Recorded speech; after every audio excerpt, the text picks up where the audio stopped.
Bonjour à vous. L'agnosticisme est une conception philosophique qui repose sur l'idée que l'absolu, le divin et de façon générale tout ce qui ne peut pas être appréhendé par l'expérience reste inaccessible à l'esprit humain. Par conséquent, la question de savoir si Dieu existe ou non ne peut pas être tranchée. Si on possédait une certitude quant à savoir si Dieu existe, la question ne se poserait évidemment même pas. Mais puisqu'on ne sait pas s'il existe, pourquoi dès lors faudrait-il se prononcer sur son existence? Pourquoi faudrait-il affirmer ou nier quelque chose qu'on ignore? L'agnostique, c'est précisément celui qui refuse de se prononcer.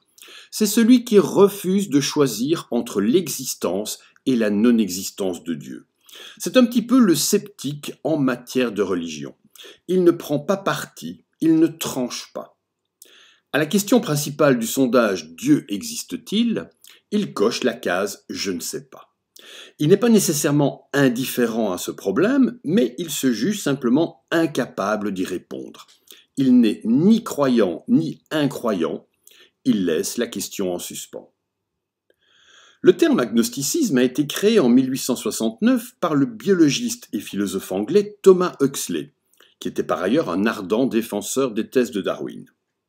Le terme apparaît donc dans la seconde moitié du XIXe siècle, à une époque où les progrès de la science font que l'on commence à remettre en cause les dogmes religieux.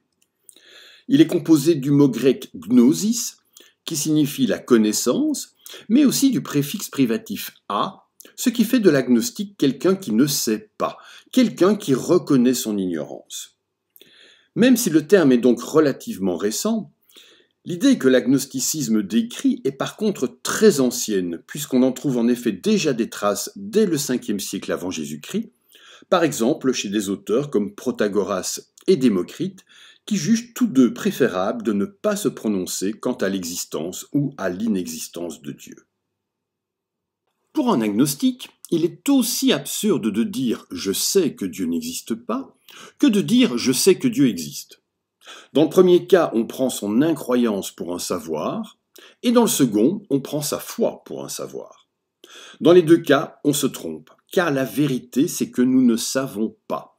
Croyance et incroyance sont sans preuve, et c'est ce qui les définit. En effet, quand on sait, il n'y a plus lieu de croire. L'agnostique renvoie donc le croyant et l'athée à leur outrance commune, puisque tous deux affirment davantage qu'ils ne savent. L'agnostique, par contre, reconnaît et affirme son ignorance. Mais philosophiquement, l'agnosticisme va plus loin que la simple reconnaissance et affirmation de son ignorance. Être agnostique, ce n'est pas seulement ignorer si Dieu existe ou non, sinon nous devrions raisonnablement tous être agnostiques. Mais il s'agit aussi de dire que l'affirmation de cette ignorance suffit ou est préférable à toute autre position. L'agnostique, c'est donc celui qui choisit de ne pas choisir. Il s'en tient à la question et il la laisse ouverte. Il ne prend pas parti.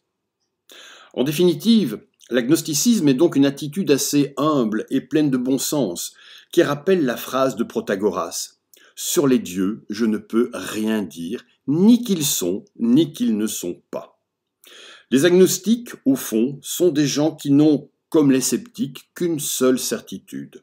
C'est qu'ils ne savent rien.